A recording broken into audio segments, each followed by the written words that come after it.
En las clases anteriores, bueno, la última clase en realidad, estuvimos hablando sobre el diseño de estrategias para las áreas protegidas, ¿cierto? En el marco del proceso de planificación.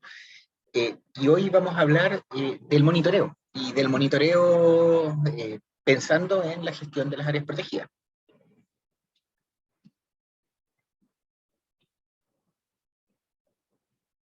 Podemos preguntarnos por qué monitorear.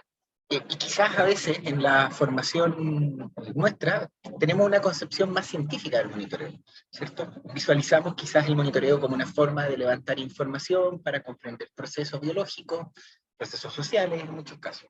Eh, pero en el caso de las áreas protegidas, el propósito último del monitoreo tiene que ver con la evaluación de la efectividad de la gestión que se está ejecutando, ¿cierto? En la misma área. Eh, por lo tanto, nosotros vamos a monitorear para saber cómo nos está yendo. Entonces, vamos a evaluar. En la clase anterior vimos que nosotros, por ejemplo, para los objetos de conservación vamos a fijar objetivos. Parte del objetivo del plan de monitoreo tiene que ver justamente con evaluar si estamos o no cumpliendo esos objetivos.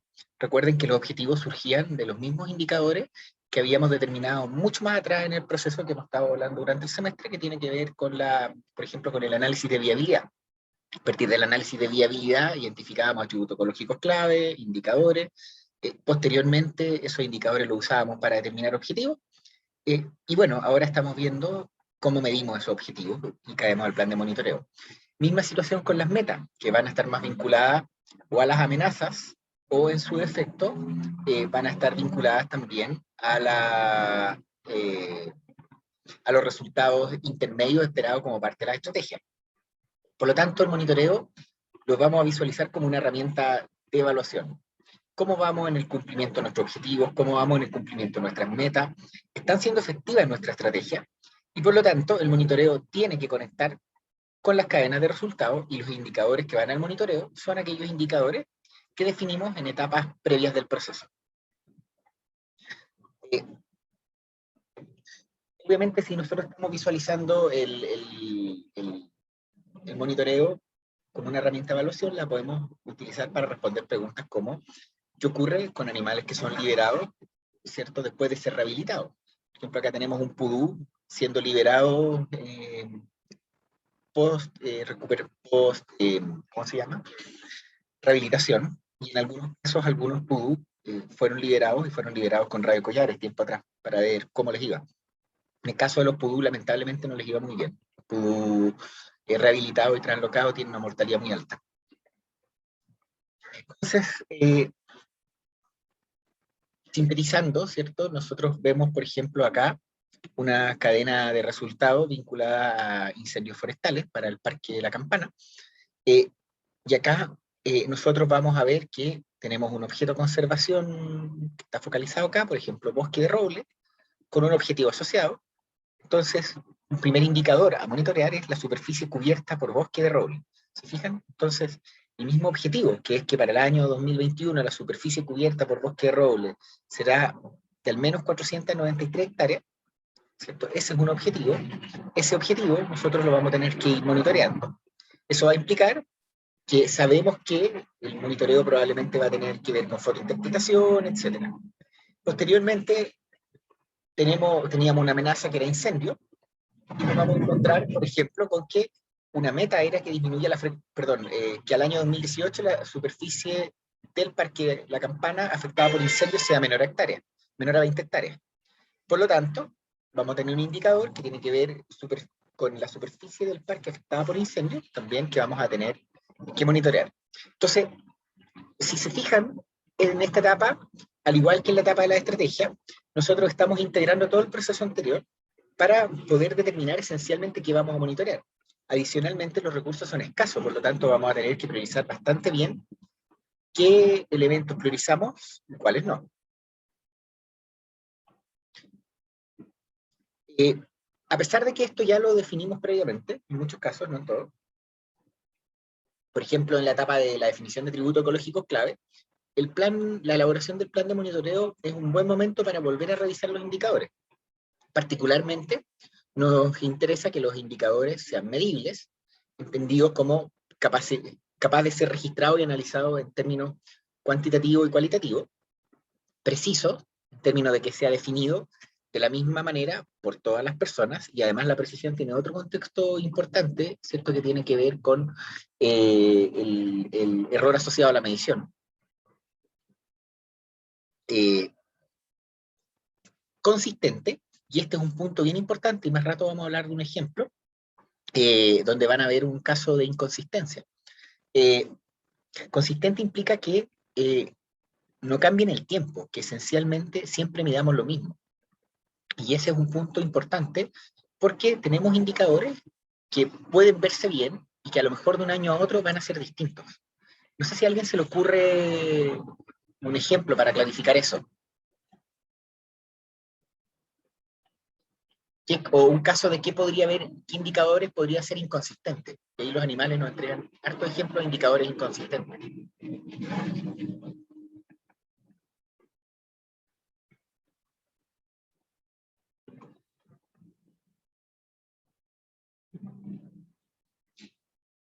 ¿Alguien se le ocurre?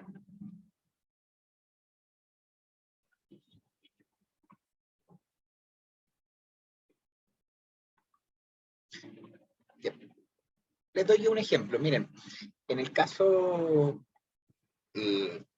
tradicionalmente, especialmente previo a las trampas cámara, con los animales una alternativa que era muy usada y muy mirada, básicamente porque era de las mejores alternativas posibles, era el uso de huellas, o el uso de cecas también.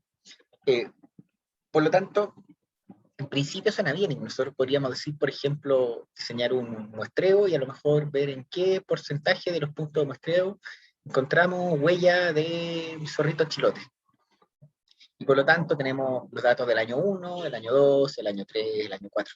Sin embargo, ¿qué cosas determinan que podamos encontrar huella? ¿Qué cosas piensan ustedes que podrían afectar que nosotros encontremos huella? Que no sea la presencia del animal. Porque obviamente la presencia, asumamos que hay animal, ¿ya? Que hay zorritos chilotes. ¿Qué podría causar que nosotros un año encontremos huella y otro año no encontremos huella, aunque el zorrito chilote siga igual?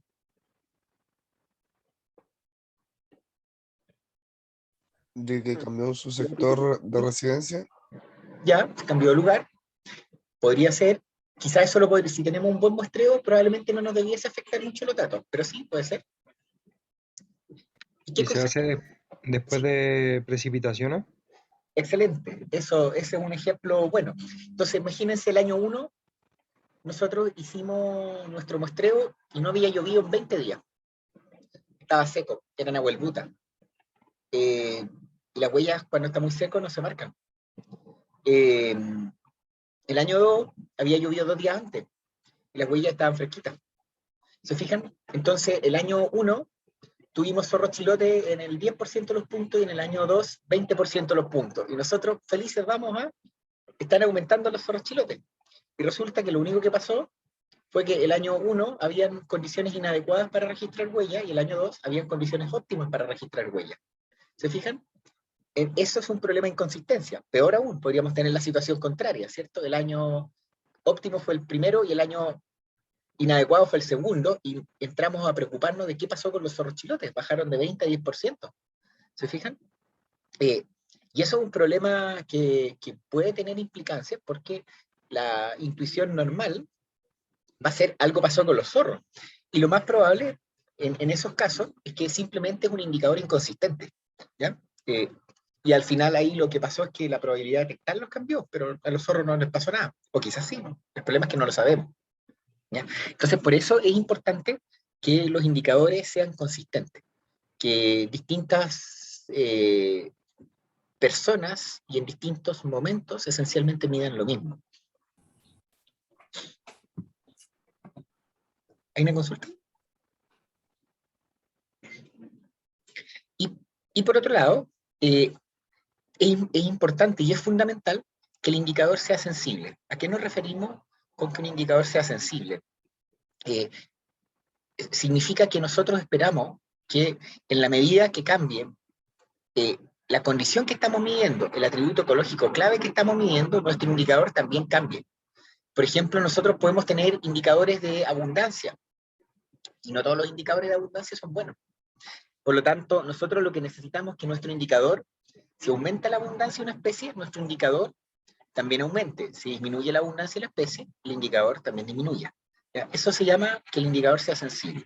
Y eso comprenderán que es fundamental, porque si nosotros tenemos un indicador que varía, pero no varía en función del estado de lo que queremos medir, el indicador no sirve para nada. ¿Ya?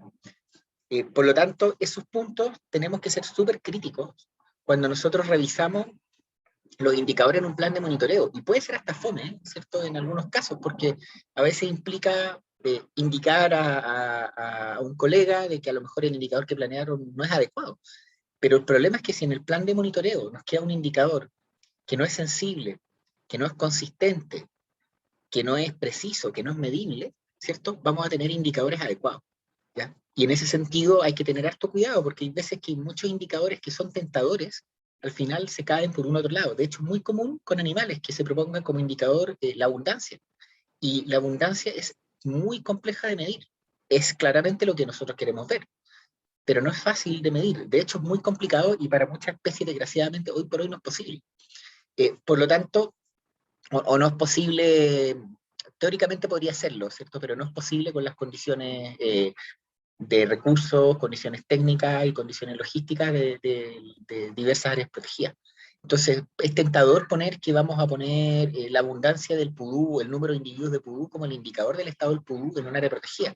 Sin embargo, lo más probable es que ese indicador se caiga, porque no tenemos un buen indicador, para abundancia. ¿Se fijan? Entonces, es posible que tengamos que coger un indicador que no es de abundancia, por ejemplo, puede ser de ocupación, pero que tiene una mejor performance que el indicador de abundancia. Entonces, eso es súper importante y requiere una mirada crítica, ¿ya? Y después vamos a ver, en la segunda parte de la clase, vamos a ver un ejemplo con fauna silvestre.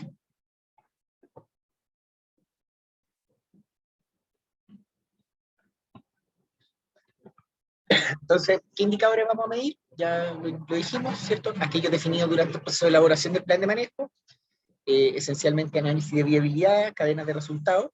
No necesariamente todo lo que salió del análisis de viabilidad lo vamos a incluir en el plan de monitoreo.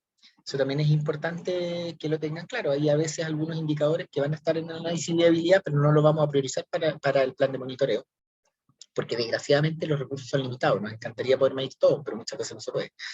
Y ahí lo que podemos hacer en algunos casos es, por ejemplo, aquellos indicadores que surgieron en etapas anteriores que no vamos a poder medir, dejarlos priorizados. Por ejemplo, en caso de que pueda haber ayuda externa para generarlo, etcétera, ¿cierto? Colaboración con científicos que puedan estar trabajando en el área, ¿cierto? Son alternativas que nos pueden permitir generar otros indicadores. Y también es importante tener claro, especialmente porque quizás nuestro sesgo formativo es pensar en el indicador como un fin, en el monitoreo como un fin, que el monitoreo en realidad no es un fin, no es un fin en sí mismo, ¿cierto? Es una herramienta para evaluar efectividad. Y eso tiene una implicancia importante. Si nos comemos todo el presupuesto de un área protegida en monitoreo, significa que no vamos a implementar estrategias. ¿Se fijan? Y obviamente sería contraproducente estar gastando todos los escasos recursos que tenemos en monitorear y que eso implique que de facto no implementemos medidas para proteger la biodiversidad del área protegida. Por lo tanto, la realidad es que el foco principal de un presupuesto en un área protegida tiene que ir a la gestión del área protegida y una fracción del presupuesto tiene que ir a monitorear principalmente como una herramienta para evaluar la efectividad de nuestras estrategias, ¿cierto? Y por lo tanto, el monitoreo no debiese consumir la mayor parte del presupuesto en ningún caso. Hay varias recomendaciones de que ojalá, ¿cierto?, el presupuesto destinado al monitoreo no supere el 10% del monitoreo del presupuesto del área protegida. Obviamente puede variar, hay algunas áreas protegidas donde en realidad sería factible que parte importante del presupuesto se vaya a monitoreo, particularmente áreas protegidas que tienen muy baja presión, ¿cierto? Pero esa es una realidad para unas pocas áreas protegidas y en la mayoría de los casos esperamos que el presupuesto del área protegida se vaya a gestión, se vaya a implementar estrategias, se vaya a trabajo con la comunidad, etcétera, ¿cierto? Entonces el monitoreo es una herramienta más dentro del conjunto de herramientas que tenemos en la gestión del área protegida. Más allá de que a muchos de nosotros el monitoreo quizás es una de las partes que más nos gusta de la gestión del área protegida, pero hay que acordarse que la gestión es más que monitorear.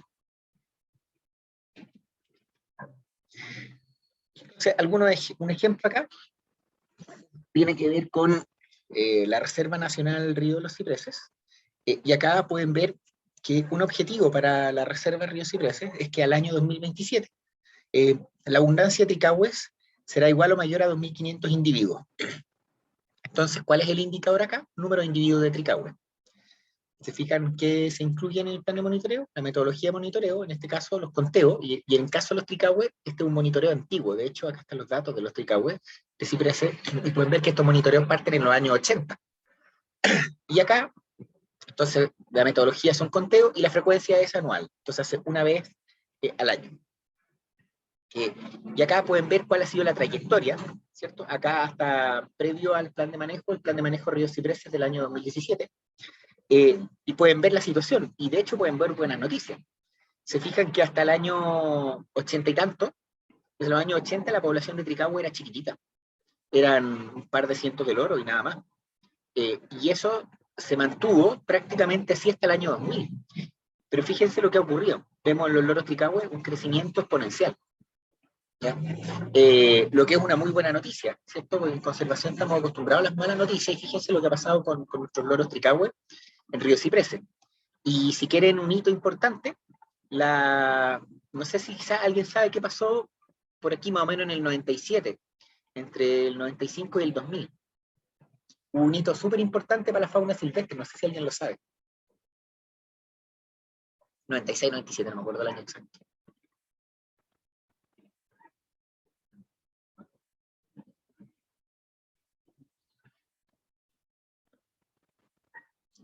¿Alguien sabe qué ley es la que protege a la fauna silvestre en Chile?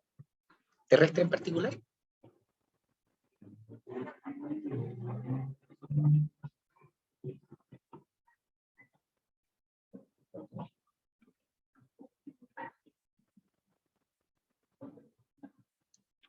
¿Nadie ubica qué ley protege a la fauna? La ley de caza. Exacto, ¿cierto? La ley de caza. Obviamente el nombre no sugiere eso, pero en realidad la ley de caza es la ley que protege la fauna en Chile. Así que ojo cada vez que se habla cuando se habla de eliminar la ley de caza, que de repente aparece, la ley de caza es la ley que de hecho protege a la fauna en Chile. Es una ley que prohíbe la extracción de prácticamente toda la fauna. Probablemente el nombre no es el nombre más afortunado, pero es una ley que da protección legal, me refiero, ¿cierto? Porque ustedes saben que del papel a la realidad hay distancia, pero la ley de caza es la que protege, es la que prohíbe la cacería de la mayor parte de las especies en el territorio nacional, especies nativas me refiero. La mayoría de las especies que están permitidas de caza son invasoras, y hay algunas especies nativas que tienen cuotas. Entonces, la ley de caza salió más o menos en esos años. Y coincide, ¿cierto?, parcialmente con la recuperación de los loros que venía de antes. Previo está también la misma creación de la Reserva Cipreses, pero el lorito tricahue, y eso digo coincide, ¿cierto? No estoy hablando causa-efecto, porque hay más procesos entre medio, pero sí coincide temporalmente con la recuperación de los loros. Y estos loros tenían problemas serios. No sé si alguien sabe cuáles son los principales problemas que afectan a un loro como el tricahue. Su casa, ¿Ya? ¿Y caza por qué? porque los venden o no, como mascota. Sí, exacto. Y eso ustedes probablemente no lo recuerden porque o eran muy chicos o no habían nacido, ¿cierto? Pero cuando yo era chico, ustedes iban a las mascoterías y vendían pájaros nativos. Todo eso quedó prohibido por la ley de caza.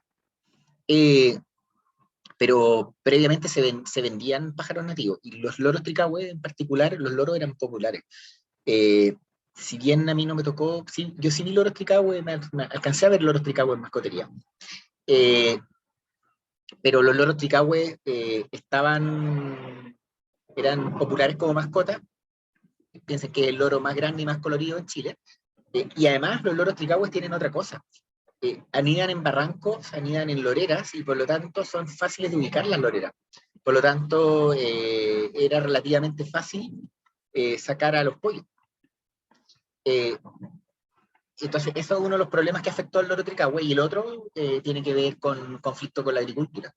Y por lo tanto, y eso pasa con muchos animales, que en el fondo generan, depredan, en este caso, ¿cierto?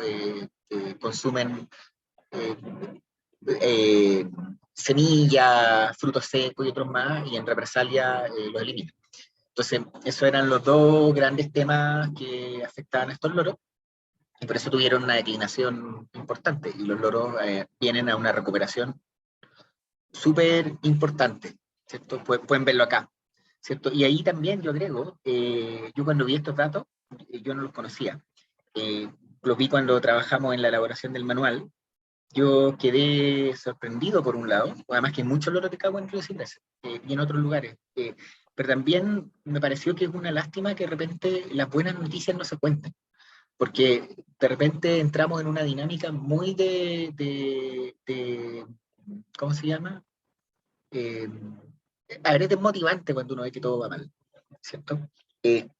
Y resulta que datos como estos, pucha, son motivación. ¿Y por qué son motivación? Porque piensen que esto se logró con una inversión relativamente chica, ¿cierto? Y podemos ver la recuperación de un loro, que por lo demás es súper lindo, ¿cierto? Y eso no se sabe. Y se sabe poco. Hay casos emblemáticos, pero aún así no son de conocimiento popular, como la recuperación de las vicuñas. Las vicuñas estaban muy complicadas en Chile, tiempo atrás, en toda su distribución, no solo en Chile en realidad. En algún momento se estimaban menos de 1000.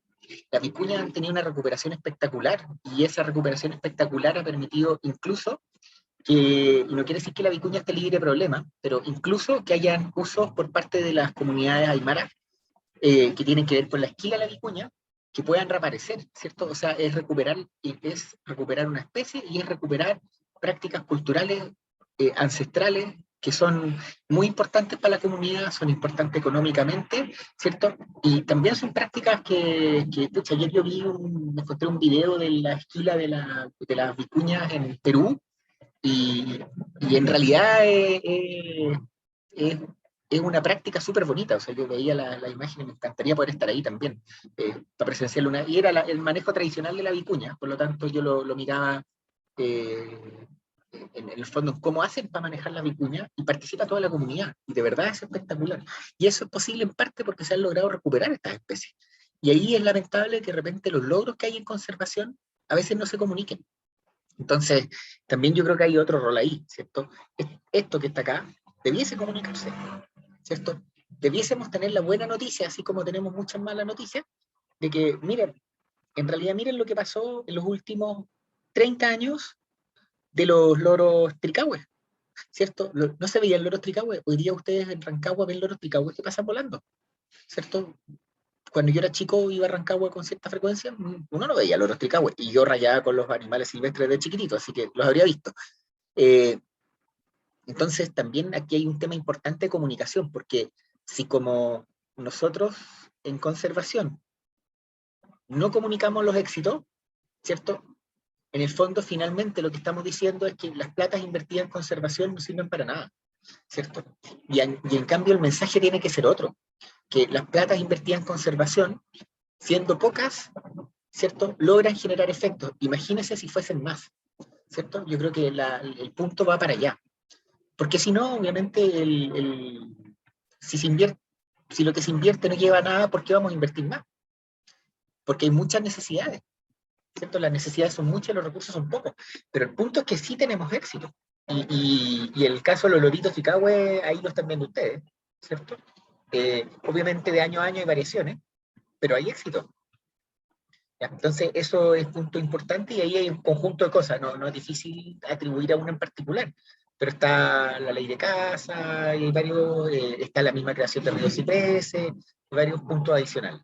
Entonces, el monitoreo también tiene que tener ese rol de comunicar a la sociedad cómo va la fauna silvestre, los resultados de los monitoreos, la fauna, la flora, ¿cierto? Los resultados de los monitoreos también tendrían que estar en las cuentas públicas de las áreas protegidas, tanto los negativos como los positivos, ¿ya?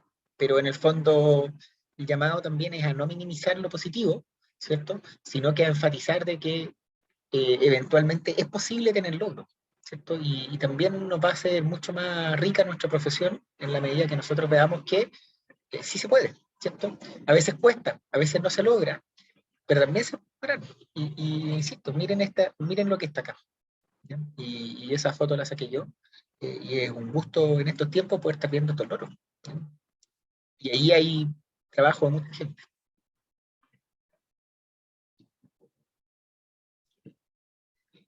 Entonces, ahora, más importante, un buen monitoreo requiere un buen diseño, ¿ya? Y los pasos del monitoreo son esencialmente lo mismo que nosotros hemos estado hablando. Si se fijan acá, hasta acá, el definir metas, que es lo que surge de este punto acá, que definir metas, en todo el proceso de planificación nosotros definimos objetivos y metas. Por lo tanto, esto ya viene definido del plan de conservación, ¿cierto? Y del plan de manejo. Perdón, del plan de manejo, sí. Identificar variables, en parte esto ya lo hicimos, parte de este proceso, pero como les indicaba, el que medir y el indicador debemos refinarlo en la etapa del plan de monitoreo. Establecer puntos críticos, también parcialmente lo hicimos al definir meta y objetivo, y eventualmente, en caso de que haya sido viable, también en el análisis de viabilidad. Cuando digo viable, de que haya existido la información para definir puntos críticos. ¿A qué nos referimos con puntos críticos? Nos referimos a puntos que van a desencadenar acciones, ¿cierto? Por ejemplo, declinaciones de un tanto por ciento, o aumentos en una especie, o disminución en superficie de bosque, ¿cierto? Para establecer qué puntos críticos, ¿cierto? Van a ser esencialmente información importante para la toma de decisiones. En función de lo anterior, nosotros vamos a diseñar el estudio, ¿cierto? O el plan de monitoreo, y eso va a implicar definir cuántos puntos vamos a muestrear, con qué frecuencia vamos a muestrear, con qué métodos vamos a muestrear, etc. Después hay que tomar los datos, obviamente. Los datos, muy importantes, hay que analizarlos. ¿Por qué digo muy importante? Porque también en muchos casos existen monitoreos y quizás alguno de ustedes ha tenido la oportunidad de hacer práctica y van a encontrarse con que existen monitoreos que realmente terminan en una carpeta. Antes era en un archivador literalmente, ahora en una carpeta en un computador, pero termina en una carpeta. Si los monitoreos no se analizan, no sirven, ¿ya? La pega no se termina cuando uno toma los datos, sino que hay que procesar la información, analizarla, evaluar resultados e integrar resultados a toma de decisiones. ¿En qué momento lo integramos a la toma de decisiones? En mi opinión, son dos puntos críticos. Uno, si todo anda relativamente tranquilo, ¿cierto? Ese resultado lo integramos a la toma de decisiones cuando se actualiza el plan de manejo, ¿ya? Esa es la primera situación. La segunda es cuando el monitoreo nos indica que hay un problema importante, ¿cierto? Y si el monitoreo nos indica que hay un problema importante, obviamente no podemos esperar 5 años al siguiente plan de manejo. Y en ese caso, en la revisión anual que tendría que haber en la definición de planes operativos, es necesario integrar a la toma de decisiones. Y eso resultados que nos indican problemas críticos puede ser desde que hay información que nos sugiere que a un objeto de conservación le está yendo mal, a pesar de lo que estamos haciendo, ¿cierto? Eso nos obliga a replantearlo, porque obviamente no sacamos nada con ir generando un gráfico que nos muestre cómo, si yo el huemul fue declinando, ¿cierto? El objetivo de un plan de monitoreo no es, no es hacer gráfico y no sacar un paper, ¿cierto? Es tomar medidas, ¿ya? Y la otra puede ser que nos sugiera que a lo mejor nuestra estrategia no está funcionando, ¿cierto? A lo mejor el objeto de conservación no tiene una situación de degradación importante, pero el monitoreo nos indica que la estrategia no está funcionando. Y si la estrategia no está funcionando, tenemos que revisarla. No, nuevamente, no esperaría 5 años para revisar algo que no está funcionando. Entonces, como podemos ver, la integración de los resultados de la toma de decisión va a ser o en la actualización del plan de manejo, si está todo en orden, o si no lo está, tiene que ser de inmediato, ¿ya? Y eso, en el caso del monitoreo, siempre uso el mismo ejemplo, pero yo creo que ya a esta altura, parte importante de quienes estamos en esta sala virtual, alguna vez nos ha tocado que nos operen, ¿cierto? Si no nos ha tocado a nosotros, nos ha tocado con un ser querido. Y si ustedes se fijan, cuando nos operan, sí nos monitorean. Ustedes pueden recordar que le están tomando frecuencia cardíaca, frecuencia respiratoria, saturación de oxígeno y un montón de otras cosas. ¿Y cuál es el propósito de ese monitoreo? Es sacar un gráfico bonito, ¿cierto? Y ese gráfico bonito, mientras uno está en la sala de operación, muestra cómo la temperatura corporal, ¿cierto? Estaba más o menos a los 37 grados y fue cayendo hasta que alcanzó la temperatura ambiente donde se estabilizó. Eso significa que uno se murió, sí. ¿Se fijan? El gráfico, qué bonito. Pero imagínense salir el médico sonriente a mostrar ese gráfico. Se lo pueden imaginar, ¿cierto? Entonces, ¿por qué el médico monitorea? No es para sacar un gráfico. De hecho, si se fijan, en esos casos ni siquiera sacan un gráfico. Lo que pasa, la razón para monitorear es porque el monitoreo nos va a indicar que hay problema. Y si hay un problema, no va a seguir todo igual. Si hay un problema, va a tener que intervenir el anestesista y modificar ciertas cosas, o si hay un problema, va a tener que cambiarse el protocolo, o a lo mejor va a haber que ser necesario suspender la cirugía. Entonces monitoreamos para poder evaluar las decisiones que estamos tomando, ¿ya? Y en ese sentido la analogía con el tema médico es súper importante, porque nosotros, imagínense, nosotros podemos tener nuestro gráfico puede ser de cómo una especie fue declinando, declinando, declinando hasta que desapareció, ¿cierto? Con toda sinceridad, ese es el último paper que quisiera tener en mi vida, ¿ya?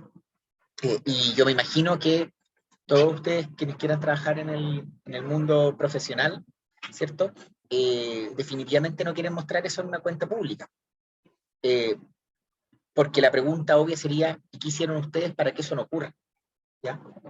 Entonces, es muy importante que entendamos el monitoreo como una herramienta fundamental en la toma de decisiones, no como un registro documental, ¿ya?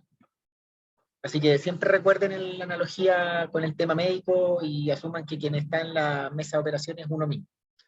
Y después recuerden que cuando nosotros administramos un área protegida o trabajamos en esta área, quien está en la mesa es el objeto de conservación, ¿cierto? En nuestra flora, fauna silvestre, en nuestro ecosistema, ¿cierto? Y quien está a cargo de esa estrategia, ¿cierto? Que sería la cirugía, son ustedes, ¿ya? Así que recuerden siempre para qué es el monitoreo. Un recordatorio cortito sobre qué es una hipótesis y al tiro van a ver por qué hace una hipótesis metida acá, ¿cierto? Una hipótesis es una proposición universal que sugiere una explicación para alguna situación ecológica observada. Esencialmente es una explicación propuesta para un patrón existente, ¿ya? ¿En qué contexto se ajusta acá? En el contexto del manejo, ¿cierto? Cuando nosotros diseñamos nuestras cadenas de resultados, nosotros recuerden que tenemos una serie de hipótesis planteadas. Nosotros planteamos que si eliminamos las ratas de las islas, entonces, ¿cierto? Las aves se van a recuperar. Eso es una hipótesis, ¿cierto? Nosotros estamos diciendo, primero estamos asumiendo que las ratas causaban el problema de los pájaros, ¿cierto? Por lo tanto, necesitamos testearlo. También necesitamos testear de que efectivamente el trampeo de ratas nos va a permitir el control y erradicación de las ratas. Por lo tanto, cuando nosotros elaboramos nuestros modelos conceptuales y también cuando elaboramos nuestras cadenas de resultados, ¿cierto? Cada una de estas flechas corresponde a relaciones hipotéticas, ¿ya? El monitoreo nos va a ayudar a dilucidar si es que efectivamente el trampeo de ratas lleva a la eliminación de ratas, y también nos va a ayudar a determinar si es que la eliminación de ratas se va a traducir en la recuperación de las aves. ¿Se fijan? Entonces, por eso le hacía el recordatorio con la hipótesis. Y en lo mismo también es importante recordar algunos aspectos de diseño de muestreo. Y acá, en el caso de los diseños experimentales, pero ahí vamos a hablar de que los diseños experimentales con los monitoreos muchas veces, si no es la mayoría, no son posibles. Requiere 3 elementos clave: aleatorizar, replicar y usar controles. ¿Ya? Aleatorizar, ¿cierto? Implica la asignación aleatoria de tratamiento y controles, y esa parte en general es complicada en el contexto del monitoreo. ¿Por qué? Porque los tratamientos y controles en general vienen predefinidos, y vamos a ver un diseño. Replicar, eso es tremendamente importante, ¿cierto? Y tiene que ver esencialmente con que cada tratamiento, ¿cierto?, sea replicado, es decir, ejecutado múltiples veces, de forma que nosotros podamos descartar las condiciones circunstanciales esencialmente. Y eso nos lleva a un problema que es el problema de la pseudo-réplica. Y la pseudo-réplica, y eso no se enrede mucho, vamos a mostrar una imagen que ayuda a entenderlo un poquito mejor, es el uso de la inferencia estadística, ¿cierto?, para probar el efecto de tratamiento con datos de experimento donde los tratamientos no están replicados. Entonces puede haber muchas muestras, pero los tratamientos no necesariamente están replicados, o las réplicas no son independientes estadísticamente, y eso puede ocurrir, por ejemplo, porque teníamos múltiples puntos, pero los puntos estaban muy cerca entre sí, ¿cierto? Entonces, a lo mejor habían características de sitio que explican los resultados y no tienen nada que ver con nuestro tratamiento. Entonces, acá podemos ver el escenario, ¿cierto? Asuman que que los rojos son tratamiento y los blancos son controles, ¿ya?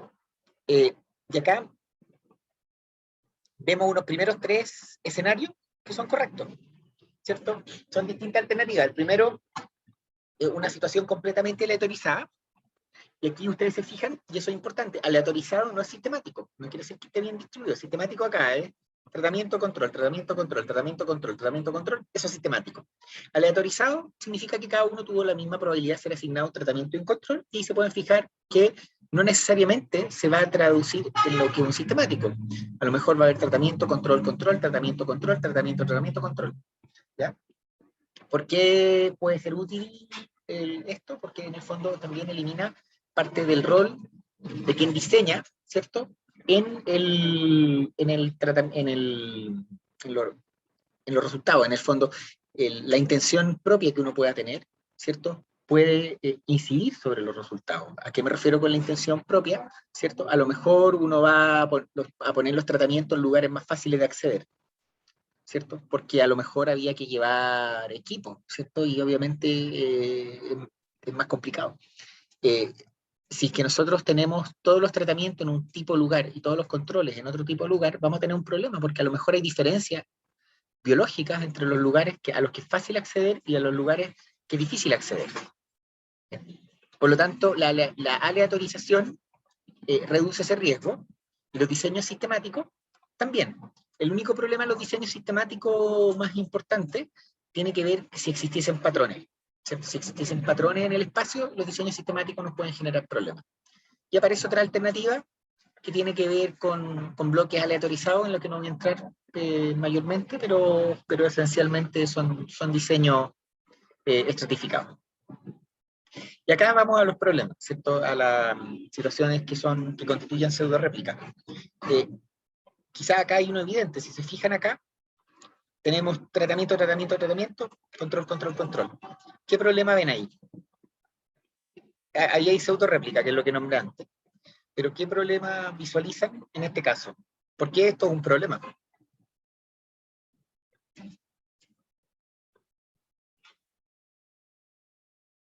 Y pongámosle un ejemplo real, de hecho, pongamos un ejemplo que fuese un experimento como este. Acá lo que están viendo tiene que ver con sobrevivencia de palmas chilenas, ¿ya? Y esto fue parte del trabajo de magíster de una colega que ustedes, más de alguno quizás conoce, que es Guara Marcelo. ¿Ya? Guara, esto es parte del trabajo de Guara. Y fíjense acá, tienen distintos contextos, ¿cierto? Hay situaciones donde las palmas están protegidas para los conejos, lugares donde no, ¿ya? Y ahí vamos a ver más. Entonces, pongámosle los rojos, ¿cierto? Son las mallitas para los conejos. Son palmas chilenas y vamos a ver cuántos sobreviven, ¿ya? Y los rojos es que le pusimos una mallita para los conejos, y los blancos que no le pusimos una mallita para los conejos, ¿ya? Para que lo traduzcamos en en algo que no sea tan abstracto. Y volvamos acá. ¿Por qué esto es un problema?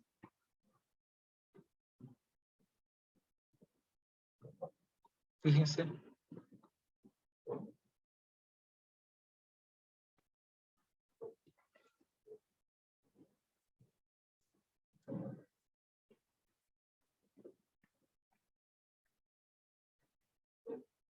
¿Se le ocurre por qué podría ser un problema eso?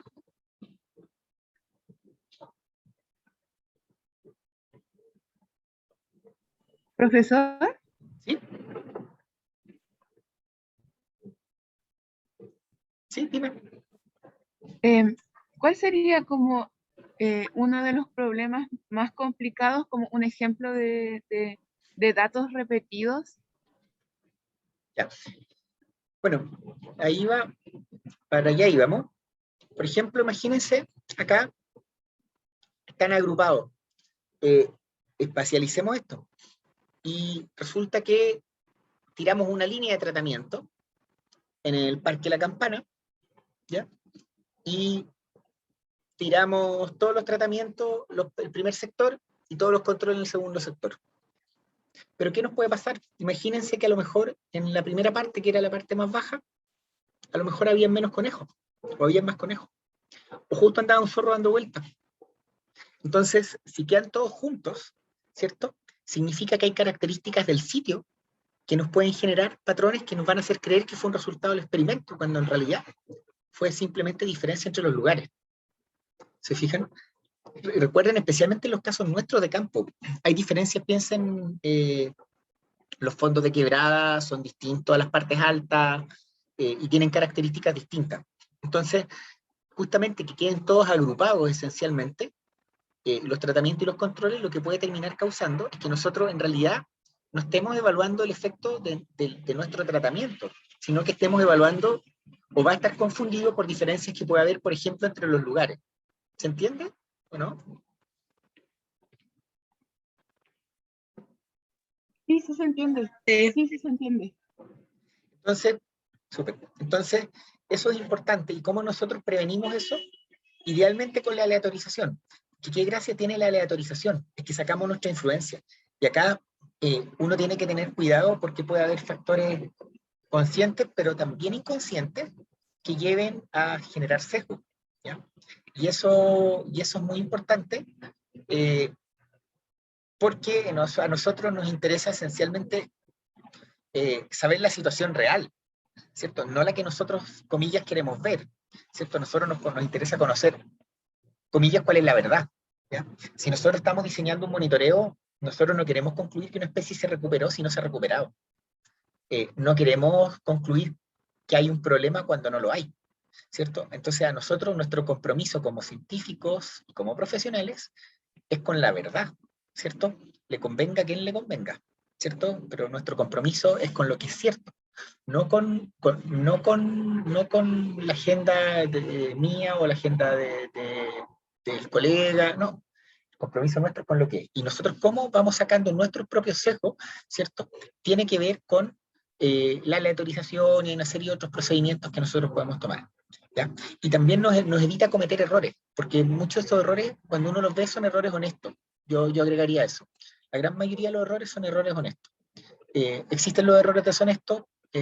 ¿Para qué vamos a andar con cosas? Sí existen, pero por lo menos en la experiencia, parte importante de los errores que se cometen son errores honestos, no errores deshonestos. Y en eso es importante considerar, ¿cierto?, el poder asignar, ojalá de forma aleatoria, esto. El problema, y vamos a ver de ahí, es que en muchos casos nuestros esto no es tan factible hacer. Y ahí tenemos otras alternativas, ¿ya? Y aquí tenemos situaciones de distinto tipo de problemas. Por ejemplo, que estén segregados. Por ejemplo, podría ser que los sectores donde se intervino son los sectores más accesibles, los que no se intervinieron y se dejaron como control son los inaccesibles. Eso nos va a generar un problema porque por algo los accesibles son accesibles, ¿cierto? Y eso tiene diferencias dependientes y otras cosas más que ustedes saben que van a incidir no solo en el flora y el fauna. Podemos tener sistemas donde estén desagrupados, o podríamos tener incluso situaciones interdependientes. Y ahí, como anécdota, en contexto más científico, pero un colega mexicano, un muy buen científico, y buen amigo también, trabajaba con pecarí en México. Y ellos tenían, no me acuerdo cuánto, creo que eran como 16 pecarís con radio Goyard. Y ustedes podrían decir, están monitoreando 16 pecarís, pero, pero había un, no problema, un inconveniente. Esos 16 pecarís en realidad eran de 4 grupos de pecarís, ¿ya? Y los pecarís que no sabe son como unos chanchos de monte, unos chanchos silvestres. No es un jabalí propiamente tal, pero los pecarís se mueven en grupos y en grupos grandes. Y eso significa que si uno mide cualquiera de los pecarís del mismo grupo, van a tener un patrón bastante similar. Entonces, lo que realmente tenían eran 4 grupos de pecarís, no 16 pecarís. ¿Se fijan? Y ahí, en esos casos, estamos hablando de situaciones donde hay dependencia, ¿cierto? Porque cualquiera de los pecarís del mismo grupo, en general, se iba a mover por los mismos lugares y al mismo tiempo. Por lo tanto, realmente eran 4 grupos de pecarís. Entonces, se fijan, no necesariamente va a ser situaciones obvias como esta. Podría haber situaciones menos obvias como esa, como individuos emparentados, como si nosotros lo llevamos a temas humanos, personas que viven en el mismo sector, ¿cierto? En la misma calle, en el mismo barrio, y eso significa que, por ejemplo, en sectores rurales es probable que sean familias, es probable que tengan los mismos problemas, y eso nosotros tenemos que considerarlo en el diseño, ¿ya? Esencialmente tener una buena representación y una buena replicación. Acá tenemos el ejemplo que les nombraba antes, que es cerca de la Campana, que ahí estaban evaluando dinámicas de reclutamiento de la palma chilena. La palma chilena es una especie que tiene problemas serios, ¿ya? Y está listada en peligro de extinción. Y en este caso se estaba evaluando los efectos de la herbivoría, también de la protección de cobertura que tenían las plántulas.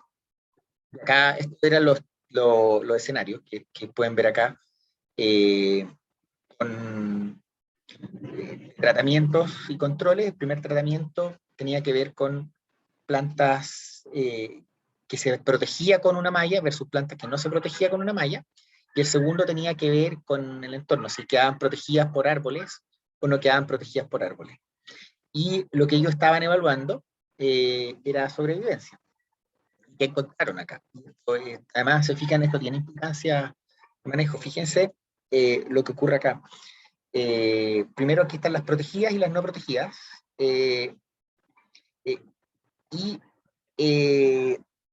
Protegida significa por red, o sea, por malla, y las no protegidas sin protección por malla. Y se fijan acá, hay dos el abierto y bajo matorral, esencialmente. Y acá, las protegidas, ustedes pueden ver que hay una fracción que es cercana, en el caso con protección bajo matorral, de un 20 y tanto % que sobrevivió a un año, y en lugar abierto es superior a no sé el valor exacto, pero entre 10 y 20%, ¿ya? Y en este caso, en las protegidas, hubo más o menos un 60% en uno de los grupos, y aproximadamente un 50% en otro que murió por desecación, ¿ya? Fíjense en el control, ¿cierto? Las que no están protegidas para los conejos. Fíjense lo que ocurre.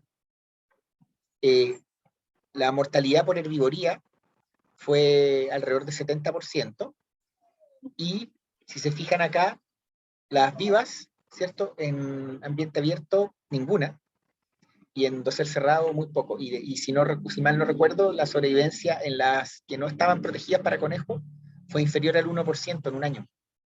Entonces, imagínense la situación de las plántulas sin protección, y piensen, estamos hablando de las estrategias para poder conservar la palma chilena en un parque nacional que tiene la palma chilena como objeto de conservación. Y en ese caso, si ustedes se fijan, nos vamos a encontrar con que sin protección la mortalidad es prácticamente total. Y eso que hay un detalle. Acá, tanto en los tratamientos como en los controles, estaba excluido el ganado. Ojo, ni siquiera había ganado. ¿Ya? Entonces aquí pueden ver un tema importante, donde nos permite tomar decisiones y nos permite además evaluar cómo nos va. Y pueden ver que ahí, desafortunadamente, pareciera ser que sin ayuda, la palma chilena tiene una situación muy complicada. Porque están los conejos. Y los conejos no son nativos. Entonces, ¿qué aspectos debemos considerar? La realidad, como yo les indicaba, es que los tratamientos o sea, los experimentos son difíciles de implementar en muchos casos en contexto de manejo.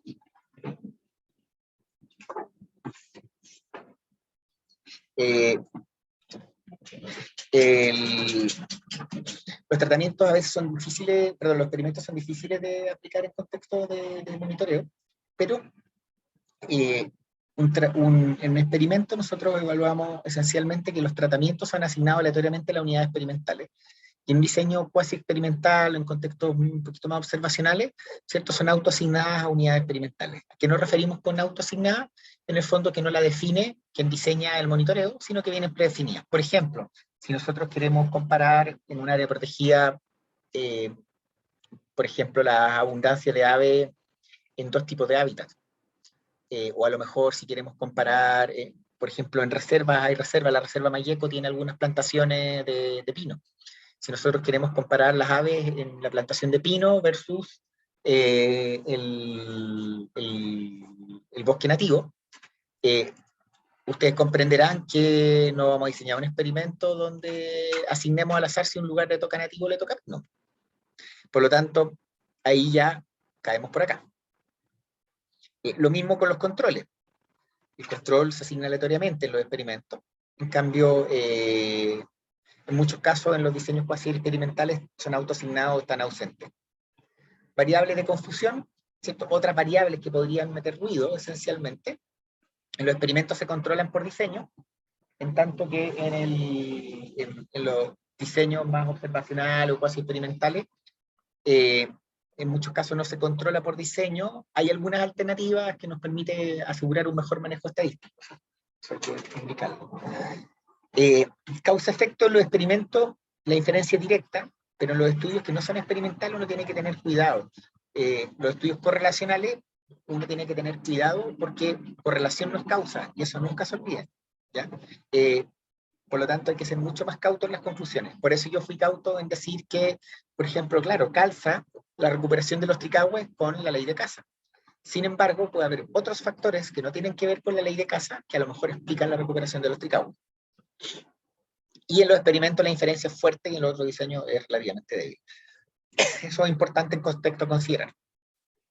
Ahora en monitoreo muchas veces tenemos este tipo de diseño, que son los diseños antes-después. Esencialmente nosotros seguimos en el tiempo. Y en ese caso, por ejemplo, podemos ver una figura como esta, ¿ya? Y asuman que estos son la abundancia de una especie determinada y tenemos esta figura. Fíjense lo que está acá, ¿cierto? Acá hay una intervención, a lo mejor hubo un impacto. Y fíjense lo que viene acá. ¿Y qué vamos a concluir cuando nosotros veamos esto?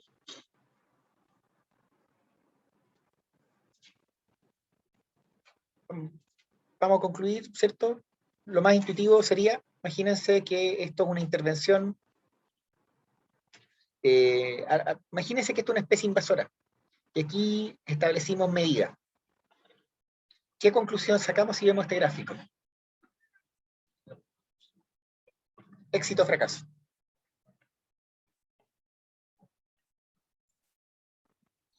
Ha disminuido, fracaso. ¿Ya? Fracaso en caso de que sea una especie nativa, ¿cierto? Éxito si es que es una invasora, ¿cierto? Claro. Pero aquí viene, mi pregunta fue con trampa en realidad, porque yo les dije éxito o fracaso, pero tendría que haberles dado una alternativa más. Y además acuérdense esto porque como las pruebas son de alternativa, también piensen en eso después. Acá hay, la respuesta correcta en esto sería que acá ustedes no pueden concluirlo. ¿Por qué no pueden concluirlo? Porque ustedes, el tiempo es corto y de hecho, solo por lo ilustrar, ese gráfico que está ahí, que estos son números inventados, en realidad viene de eso. ¿Se fijan? Y entonces, si la población fluctúa de esta forma, ¿ya? Ahora vuelvo a hacer la misma pregunta. ¿Éxito o fracaso?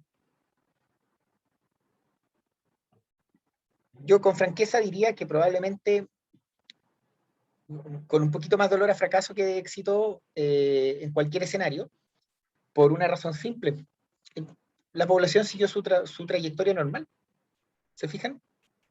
Pero primero, no, lo que sí es claro es que eso que parecía un efecto de la intervención, cuando lo vemos en este contexto, no hay ningún efecto de la intervención. ¿Cierto? La población siguió como iba nomás. ¿Se fijan? ¿Y por qué es importante? Recuerden que las poblaciones naturalmente fluctúan y fluctúan harto, ¿ya?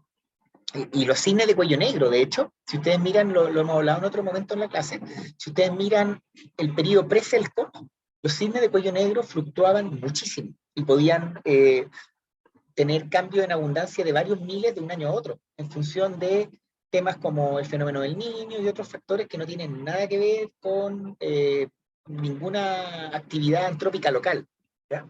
O ni tampoco con ninguna intervención local de CONAF. Simplemente fluctúan porque fluctúan en relación con otros fenómenos ambientales. Después, cuando fue el caso Celco, ahí la disminución ya no fue dentro de los rangos normales, ¿ya? Entonces, es importante que nosotros comprendamos que tenemos que tener cuidado, porque nosotros vamos a... Es muy raro tener esto, ¿cierto? Es muy raro tener series de datos tan largas, pero no es raro que las poblaciones se comporten de esta forma, ¿ya? Entonces nosotros perfectamente podemos tener un monitoreo donde nosotros veamos algo así y nos preocupemos. O si es control de una invasora, digamos que tenemos éxito, o etcétera, ¿ya? Sin embargo, hay que tener cuidado porque este tipo de tendencias no necesariamente significa que estamos teniendo efecto en una intervención, que está pasando algo, ¿cierto? Puede ser simplemente algo como esto. Entonces, los diseños tienen importantes problemas. El principal es que la capacidad de determinar causalidad es muy baja. El efecto pudo haber sido producido por causas distintas a las de interés, incluidas causas naturales, ¿ya? Pero hay situaciones donde no nos queda otra alternativa y tenemos que usar estos datos. Y por eso implica que no implica que no lo usemos, implica que lo usemos con cuidado en la interpretación, ¿ya? Y de hecho, el caso Celco, uno de estos casos, aquí pueden ver, acá están solo desde el 99, pero pueden ver acá los cisnes, cómo fluctúan. Está la fluctuación natural, fíjense acá, 8.000 cisnes, y acá hay 2.000 cisnes, fíjense esa caída, es una caída enorme. O incluso de acá, en algunos meses nomás, de 8.000 cisnes a 3.000 cisnes. Y no pasó nada, ¿se fijan? Incluso la tendencia era ligeramente al alza. Cuando tenemos el proceso normal, cuando viene la caída acá con la puesta en marcha de Celco. Y acá sí tenemos una caída que, se fijan, hasta acá podía ser normal, pero de acá para abajo ya no. Entonces, y se fijan, en realidad yo no miraría mucho, por ejemplo, los datos de la Tadeuita, porque como son muy pocos registros, probablemente acá hay un subconteo gigante. Y puede que con la Tagua hayan otros sesgos también. Pero el cisne cuello negro, que es bastante más bien claro y nos muestra cómo las poblaciones fluctúan naturalmente y después tenemos una caída muy fuerte. Pero el mensaje es, con estos diseños, harto cuidado, usémoslos pero con cuidado. Y de hecho estos diseños son muy comunes cuando monitoreamos flora y fauna en áreas protegidas. Pero siempre con cuidado. ¿Cómo podemos mejorarlo? Existen diseños pensados en monitoreo, pensados en el impacto ambiental, de hecho. Este tipo de diseño es el que además ustedes debiesen conocer y discutir, además, cuando se habla de impacto ambiental. Porque, obviamente, cuando se va a evaluar no tanto el estudio de impacto ambiental, sino que en las medidas de que empiece a funcionar un proyecto que eventualmente puede tener impacto, obviamente no podemos replicar, ¿cierto? No vamos a poner 5 plantas celulosas distribuidas al azar, ¿cierto? Eso no es viable, ¿cierto? Experimentalmente sería lo correcto, comillas, y insisto, experimentalmente, no estoy diciendo que sea lo correcto meter 5 plantas celulosas, pero obviamente no podemos hacerlo. Entonces, ¿cuál es la lógica que se utiliza? Es un diseño que se conoce como antes-después control impacto, ¿ya? El BACI, o BACI, ¿ya? Y ese es el diseño que yo, por ejemplo, consideraría es el tipo de diseño que yo exigiría a todo proyecto que genere impacto ambiental y que es aprobado en el CIA, ¿cierto? No solamente un seguimiento local, sino que el incorporar controles, ¿cierto? Y eso es súper importante porque nos permite separar los procesos que son causados por el impacto versus procesos que tienen que ver con tendencias locales, ¿ya?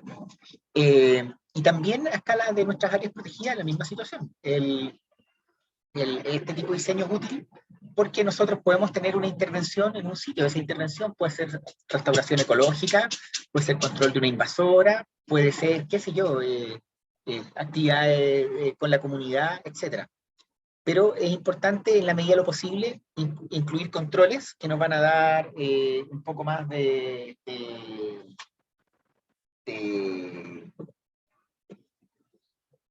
capacidad de determinar si efectivamente lo que está ocurriendo es a partir del impacto o no. No es lo mismo que un experimento. Entonces, ¿cuál es el control? Lo ideal es que sea, o sea, que sea uno o idealmente múltiples sitios independientes donde condiciones sean muy similares, pero el impacto de interés no esté presente, ¿ya? Eso significa que puede ser otro río de características similares, otro lugar, bosque de características similares, donde nosotros vamos a hacer el seguimiento a pesar de que no haya un impacto, ¿ya? ¿Y por qué? Porque, por ejemplo, volvemos al caso anterior y nosotros tenemos esta situación. Si tenemos nuestro impacto, el negro, que era lo que teníamos antes, y ahora agregamos un control. Se fijan en este caso, aquí está la intervención, ¿y qué es lo que sugiere esta figura? Sugiere que no hay impacto. ¿Por qué? Porque el sitio control tuvo la misma trayectoria, ¿ya?, que el sitio impacto, ¿ya? Y eso es importante que lo consideren, porque este escenario no sugiere que haya un efecto de nuestra estrategia o impacto ambiental o lo que sea. Ahora, cambiamos el escenario, ¿cierto? Acá asumamos que estamos hablando de control de una invasora. O podemos asumir que estamos haciendo el seguimiento de un proyecto que tenía el potencial de causar impacto ambiental. Y acá nosotros, ¿qué vemos? Nuestro sitio impacto, ¿cierto? Previo a, porque el before after implica también medir previo a la intervención, mostraba que tenían dinámicas relativamente parecidas los dos, y al momento del impacto, el sitio impactado, o el sitio de tratamiento, o el sitio de la intervención, empieza a mostrar una declinación. Y el sitio control sigue con la misma trayectoria previa. ¿Qué sugiere esto? Aquí sí sugiere que hay impacto. ¿Se fijan? Entonces acá tenemos un escenario donde el control es una trayectoria muy especial, incluso después del impacto, y sugiere que no hubo impacto esencialmente. Versus un escenario como este, donde nosotros sí vemos un potencial impacto. ¿Entienden? Acá un ejemplo concreto, esto es con locos en la costa de Chile central, y acá vemos un periodo donde, previo a un sector donde se creó un área de exclusión, ¿cierto? Y un área de manejo distinto para el loco. Pueden ver que previo había una situación crítica con el loco, que es en el periodo conocido también como la fiebre del loco, y cuando se produjo el colapso del stock de loco. Podemos ver una situación compleja dentro de Las Cruces y fuera de la estación Las Cruces. Una dinámica parecida. Cuando se protege el lugar, podemos ver que fuera de Las Cruces se mantuvo una trayectoria similar, con el loco con densidades poblacionales muy bajas, ¿cierto? Después que presenta alguna variación. ¿Qué pasó dentro de Las Cruces? Pueden apreciar que hay una recuperación rápida del loco y que se mantiene consistentemente con abundancias más altas que fuera de Las Cruces, lo que solamente se pierde en un año, en un periodo de año. Entonces, en este caso, ¿qué nos sugiere? Que la intervención en este caso sí tuvo un impacto positivo en las poblaciones de lobo. Acá otro caso, Inglaterra, control de bisones. El bisón también es invasor en Inglaterra. Y acá podemos ver, si se fijan acá, pares de río, ¿ya? Y podemos ver comparaciones en 3 contextos distintos, ¿cierto? 3 pares de río, donde hay remoción y donde no hay remoción. Y podemos ver que previo a la remoción, se fijan, acá está el impacto, acá tienen un diseño before after, previo al impacto, tenían dinámicas parecidas, en este caso, y donde se produce el impacto, es decir, la remoción de bisones, hay una caída en la ocupación de bisones, ¿ya? Y aquí hay una segunda intervención. Entonces, se fijan, la situación sin impacto, ¿cierto? También presenta fluctuación. Se fijan, de hecho, aquí también hubo una disminución de bisones, no de la misma magnitud, pero pueden ver fluctuaciones importantes, fíjense ahí, ¿ya? Pero el sitio con remoción, podemos ver que efectivamente hay un impacto. En el segundo par, tenían diferencias previas, ¿cierto? El sitio en donde se hizo remoción, ¿cierto?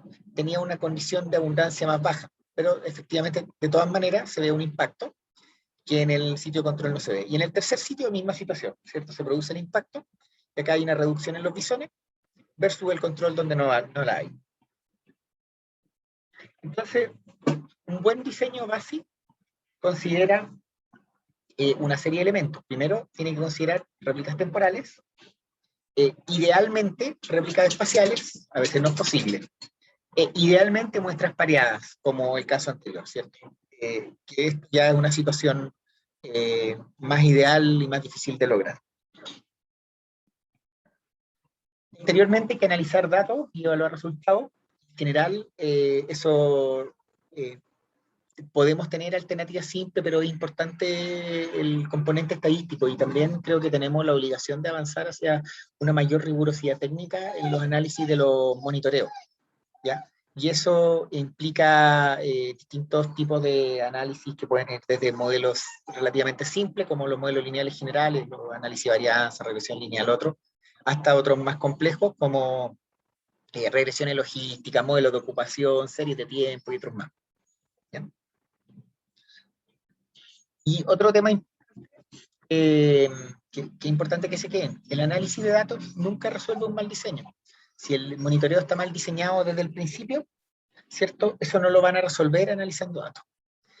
La estadística es importante, y no solo para el análisis de los datos. Necesitamos conocer eso, porque eso nos va a determinar, por ejemplo, cuántos puntos tenemos que mostrar. Y lo otro es que a veces siempre se plantea que el diseño es casi un lujo científico, pero nosotros estamos hablando de tomar decisiones, ¿cierto? Y tomar decisiones, en mi opinión, requiere buenos datos. Y eso implica que el monitoreo tiene que ser, con las limitantes que pueda existir, ¿cierto? Tiene que considerar un buen diseño, porque la buena toma de decisiones requiere de buenos datos. Entonces, la lectura, bueno, como siempre, manual de lectura obligatoria. Y previo al descanso, les quería mostrar un poquito más un caso concreto, que es el que hemos llevado nosotros. Hemos participado con la Reserva Costera y con el Parque Alerce Costero, con trampas cámaras, ¿ya? Acá, esto es una variación de una presentación que hicimos en un taller de monitoreo que organizó CONAF, un poco en cómo se armó este monitoreo, ¿ya? Entonces, en contexto general, ¿cierto? Aquí pueden ver en el mapa la reserva costera. Espérate un segundito.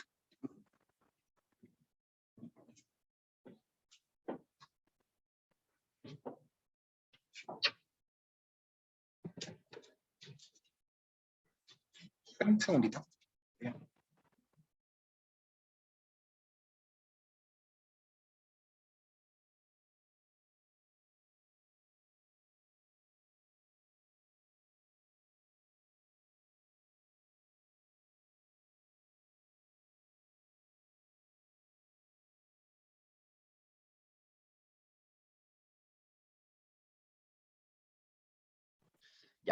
Entonces acá tienen la Reserva Costera Valdiviana, su área de influencia, y acá en azul el Parque Alerce Costero. En el marco de la Reserva Costera Valdiviana. La Reserva Costera tiene 8 objetos de conservación biológico más un objeto cultural. Y en este caso, los objetos son el bosque alerce, el siempre verde, el bosque olivillo costero, los ecosistemas de agua dulce y estuario, costa rocosa, playa de arena, o sea, duna y playa de arena. Un objeto de conservación que son 3 especies, que es zorro de Darwin, viña pudú y anfibio de bosque. El monitoreo está enfocado en este objeto de conservación, que es el zorro de Darwin, viña pudú, que es un solo objeto de conservación y que al final, en el proceso de planificación, decidimos que el nombre del objeto de conservación recogiera las 3 especies que involucraba. En realidad uno, están agrupadas, ¿ya? Pero nos pareció importante, porque en algún momento se evaluaron nombres más técnicos, pero era importante que el nombre del objeto de conservación fuese transparente, de forma de que quede claro qué es, porque en algún momento pensamos, por ejemplo, en mesomamífero de bosque, pero es súper técnico el nombre, ¿ya? Entonces finalmente optamos por un nombre más transparente, esencialmente. ¿Cómo se calificó en el análisis de viabilidad el estado de este objeto de conservación? Se calificó como muy bueno. ¿Y qué indicadores se identificaron en el análisis de viabilidad? La ocupación, ¿cierto? La superficie de bosque en el área de influencia de la reserva costera y la superficie de bosque protegida, ¿ya? Algunos problemas identificados para este objeto de conservación: ganado bovino relativamente marginal, pero sí, por ejemplo, para el pudú, uso turístico recreativo incompatible, por supuesto los perros, bisón no tanto para este objeto de conservación, aunque indirectamente puede tener algún potencial riesgo. Tema de incendios, el riesgo de incendio histórico, ¿cierto? Y las plantaciones forestales, que en este caso son un impacto pasado. Ahí está el modelo conceptual, que vamos a entrar en detalle acá. Ahí está el modelo conceptual del Plan de Manejo 2015 de la Reserva Costera. Y aquí había un objetivo. Para el año 2025, el área ocupada por zorro de Darwin y viña pudú en la Reserva Costera Valdiviana será igual o superior al área ocupada por esta especie en 2015. ¿Ya? El monitoreo efectivamente partió del 2015. Y en las metas y la estrategia también habían algunas metas específicas que apuntan a la información que podemos obtener con trampas cámara, ¿cierto? Tanto en ocupación de ganado como en área ocupada por perros domésticos. Y de hecho, del plan de manejo surgieron un montón de indicadores del plan de conservación y plan de manejo que podían ser adecuados de medir con trampas cámara, porque también está área ocupada por chucao, zorro chilote, guiña, pudú, perro, ganado, etc. Entonces, esto fue necesario un diseño, y esto tiene una historia mucho más vieja que el plan de manejo, porque la inclusión de las trampas cámara en el monitoreo de la Reserva Costera Valdiviana la iniciamos bastante antes. Eso fue el año 2009, tuvimos un proyecto que no fue financiado, finalmente fue financiado el 2010. Entonces, en el primer periodo, como entre 2010 y 2013, tuvimos un proceso de capacitar a los equipos guardaparque en el uso de trampas cámara. Y esta, de hecho, una foto de un taller que hicimos el 2011. Estábamos todos bastante más jóvenes, por cierto. Ahí está el profe Iván, aquí estoy yo, ahí está el profe Mauro Soto de Ciencias Ambientales. Quienes conocen los guardaparques de la reserva, por ahí está Erwin, Danilo, Don Omar. Entonces tuvimos este taller, y también los colegas del Parque Alerce Costero. Aquí está René Cárdenas, que es el administrador actualmente. Nosotros tuvimos un taller que era inicialmente en enseñar a usar las trampas cámara. Esto fue el 2011, y de hecho antes con los guardaparques trabajamos desde el 2007 en realidad. Y lo que en ese momento se hizo, se enseñó a usar las trampas cámara, y se incluyeron las cámaras al monitoreo que ellos realizaban, nada más. En algún momento nosotros teníamos la idea de diseños más sofisticados, pero nos dimos cuenta que iba a fracasar. Por lo tanto, se incorporaron las trampas cámara al monitoreo que el equipo guardaparques ya hacía. Eso tuvo un proceso de aprendizaje, de forma de registrar la información, del uso de planilla, errores que se cometieron, pero un proceso de aprendizaje de varios años. ¿Ya? Anteriormente, entre 2014 y 2015, vino la elaboración, la actualización del plan de manejo de la Reserva Costera, y también del plan de monitoreo. En este caso, tuvimos un piloto el año 2014, de hecho esa foto de ese piloto, donde probamos algunas cosas en conjunto con los guardaparques de la reserva. Y a partir de la experiencia del 2014, que fue un piloto más chico, pero estábamos probando algunos SEO y algunas aproximaciones, estábamos viendo cuánto tiempo tomaba ejecutar ciertas acciones. Finalmente se armó un primer diseño, que fue el del año 2015, y ese primer diseño lo armamos en conjunto con el equipo guardaparque de la reserva, nosotros, y la administración en el fondo nos dio el marco bajo el cual operar. Esencialmente, nosotros consultamos cuántos días se contaba al año para esto, y en ese momento la respuesta era alrededor de 15, porque eso implicaba 2 guardas y una camioneta en terreno.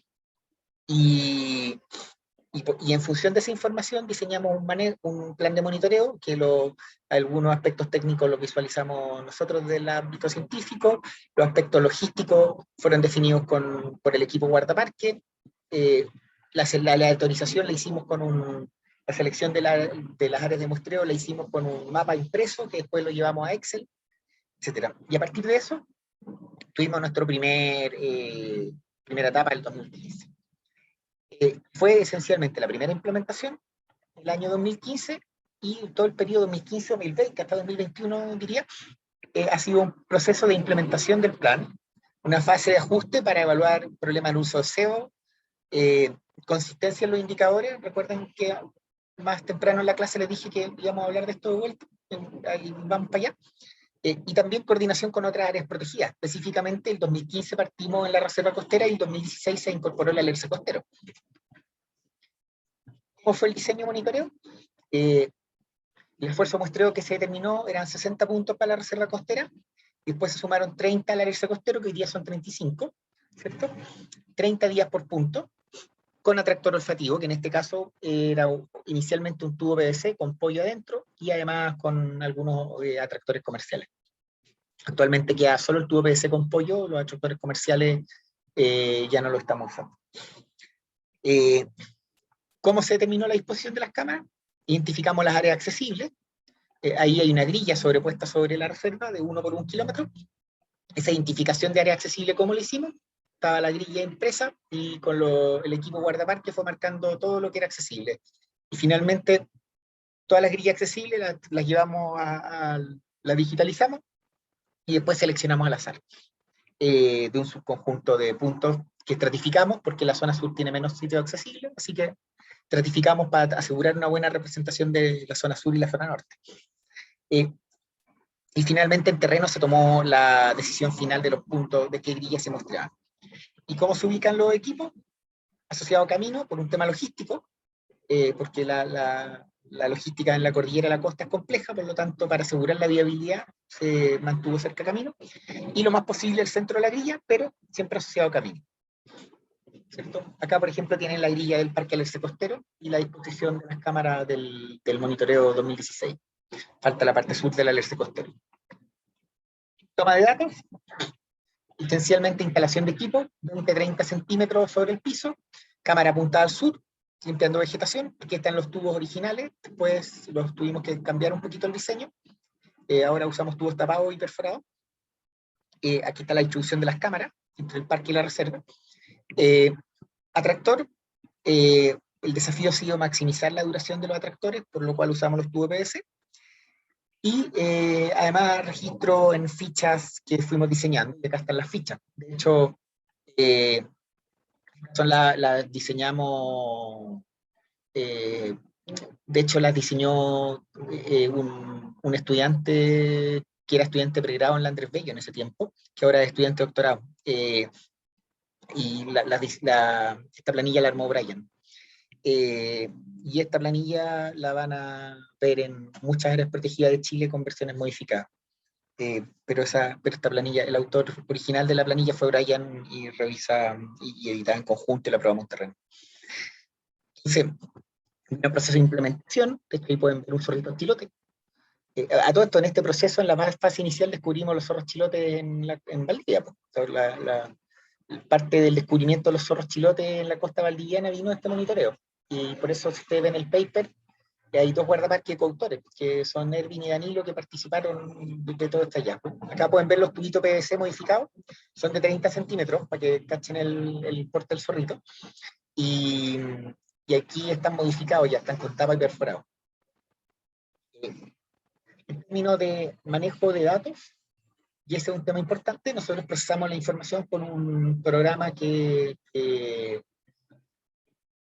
diseñó un colega norteamericano, que es un conjunto de programas, y bueno, en el curso de manejo fauna lo vimos, a quien le interese, nosotros armamos hace poquito, y en realidad el grueso fue 2 ex estudiantes de la carrera, la Vivi Vázquez y Esteban Cortés, un tutorial también para el uso de este programa en español.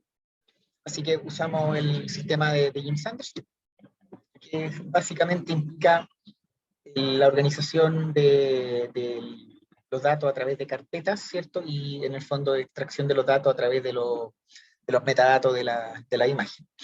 ¿Ya? Entonces se fijan acá, aquí está cada grilla, las especies, el número de individuos, y acá están las fotos organizadas en función de año, hora, fecha.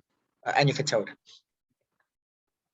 El análisis, en general, el análisis rápido lo hacemos con indicadores simples, que son el porcentaje de las cámaras que tiene cada especie. Pero los indicadores simples hay que tenerles siempre cuidado, porque a veces son rápidos, son fáciles de sacar, pero pueden darnos problemas, por lo tanto, siempre cautela. Y acá, ¿por qué lo planteo? Porque a veces hay cambios en los indicadores, pero no necesariamente indican cambios, por lo tanto es necesario considerar los intervalos de confianza, por un lado, o sea, que la ocupación cambie de 25 a 22 no significa nada, lo más probable es que eso está dentro del mismo intervalo de confianza. Y por otro lado, hay que tener cuidado porque hay variaciones que pueden deberse a otros factores, y vamos a ver el caso ahí. Y acá el uso de la estadística es necesario. Nosotros, el diseño tiene que considerar generar indicadores simples que se puedan generar desde la administración, ¿cierto? Pero también tiene que ser, o proveer datos que nos permita, de ser necesario, hacer análisis más complejos. Y eso es sumamente importante porque cuando hay situaciones atípicas, ¿cierto? Nosotros vamos a tener que poder diferenciar si es que pasó algo o si es simplemente sesgo. Y si el diseño no lo permite, no vamos a poder separarlo, y eso significa que no vamos a poder resolver si realmente pasó algo. Y eso comprenderán que nos deja el monitoreo en un punto de inutilidad, ¿cierto? No es la idea que eso sea así. Acá les doy un ejemplo. El año pasó acá, año 2016, tuvimos una tasa de detección de zorro chilote mucho menor que en 2015. Pasamos de 9% de las cámaras a 5% de las cámaras. Y acá la pregunta es si pasó algo, y nosotros, bueno, tuvimos que usar el 2016, como era muy poca la detección en la reserva, tuvimos que usar también el set de datos del Parque Alerce Costero. ¿Qué observamos? Que la probabilidad de detección de zorro chilote tuvo una caída importante desde el 2015 al 2016. Y la probabilidad de detección no es lo mismo que la probabilidad de que esté presente. La probabilidad de detección es, si es que está presente, la probabilidad de que lo detectemos. ¿Ya? ¿Y eso qué significa? Que el 2016 no es que habían menos zorros, es que eran más difíciles de detectar. ¿Ya? De hecho, pasó algo. ¿Saben qué nos pasó? Y por eso también cambiamos los tubos. Los insectos nos comieron el cebo. Y eso nos causó un problema de consistencia en los indicadores. Entonces, el año 2016 no es directamente comparable al 2015. ¿Cuándo pasa a ser comparable? Cuando modelamos la incertidumbre en detección. ¿Cómo podemos salvar eso? ¿Cómo lo pudimos salvar? Esencialmente con un tema de analítico, que son modelos un poquito más complicados. Entonces, fijan, acá incluso con trampas cámara tuvimos un problema de inconsistencia en el indicador. Y en el fondo al zorro chilote no le pasó nada. Lo que pasó fue que el cebo que usamos para traer los zorros chilotes falló. ¿Ya? Entonces, eso es un problema de consistencia. De hecho, acá pueden ver la serie de tiempo hasta 2019, ¿ya? Y pueden ver ahí el zorro chilote. Se fijan, siempre tiene tasa de detección relativamente baja, esto es sin corregir, ¿cierto? Pero se fijan, es bastante consistente dentro de lo bajo. La huiña también, Y acá el pudú pareciera nuevamente que hubiese pasado algo, ¿cierto? En general está bien consistente y acá hay una caída relativamente importante. Y la vamos a ver al tiro esa caída. Acá, ¿cierto? Tenemos de vuelta. Ese que dicen ahí es la proporción de las cámaras y el otro es el corregido. Primero, una vez que corregimos por probabilidad de detección, nos damos cuenta que al pudú no le pasó nada, de nuevo. ¿Se fijan? Porque aquí ya, porque ¿qué pasó? El 2019 la probabilidad de detección fue más baja, ¿ya? Y aquí fue más baja por un problema de otra índole, que fue que hubo que recuperar alguna de las fotos, aparte después de un formateo. Y acá, obviamente, cuando se perdieron fotos, la probabilidad de detección es más baja. Y cuando uno corrige analíticamente, ¿cierto? Por el hecho de que la probabilidad de detección es más baja, podemos ver que realmente los valores de pudú reales del 2019 no son muy distintos a los de 2015. ¿Ya? Entonces podemos ver que en realidad, nuevamente, con pudú no pasó nada. Esto, de hecho, este análisis lo hizo Francisca Riquelme, que se graduó el año, o sea, terminó la tesis el año pasado, se graduó este año. Entonces, son parte de los análisis que hizo Francisca para su tesis, pero con el monitoreo. Entonces podemos ver nuevamente la importancia de poder tener un diseño que nos permita el indicador simple, que es el que va acá, pero que cuando nosotros veamos potenciales problemas, ese potencial problema, nosotros podamos ver si realmente ocurrió algo o si es simplemente un artefacto. Y en este caso, vemos que es un artefacto, no pasó nada. ¿Ya? Podría haber ocurrido que hubiese sido un cambio real, en este caso no lo es. ¿Ya? Entonces, se fijan ahí, es bien importante los diseños del monitoreo, hay toda una experiencia importante a considerar, que es, en mi opinión, tengan cuidado con los monitoreos en términos de pretender de que uno va a tenerlo funcionando rápido. Hay un proceso de aprendizaje muy importante en los equipos guardaparques, y ese proceso de aprendizaje es crítico. Si nosotros pretendemos que resolverlo en 5 minutos no va a funcionar bien, porque además hay otro problema, necesitamos que los guardaparques se empoderen con los monitoreos, y en general, con una fracción grande, no puedo decir todos, los guardaparques sí se empoderan con los monitoreos, está en el corazón de la pega del guardaparque, el monitoreo, ¿ya? Pero hay que respetar el proceso de aprendizaje, y que se apropien del monitoreo, y que buscar los mecanismos para que el mismo equipo guardaparques vaya dándose cuenta la importancia de un buen diseño. Aquí obviamente por tiempo no voy a entrar en todos los detalles, pero la decisión de abordar adecuadamente el sector sur, uno la visualizaba, pero uno lo tenía claro, pero como hicimos este proceso de aprendizaje coliderado con el equipo guardaparque, en un momento fueron los mismos guardaparques los que dijeron, oye, necesitamos priorizar el lado sur, porque no estamos mostrando el lado sur.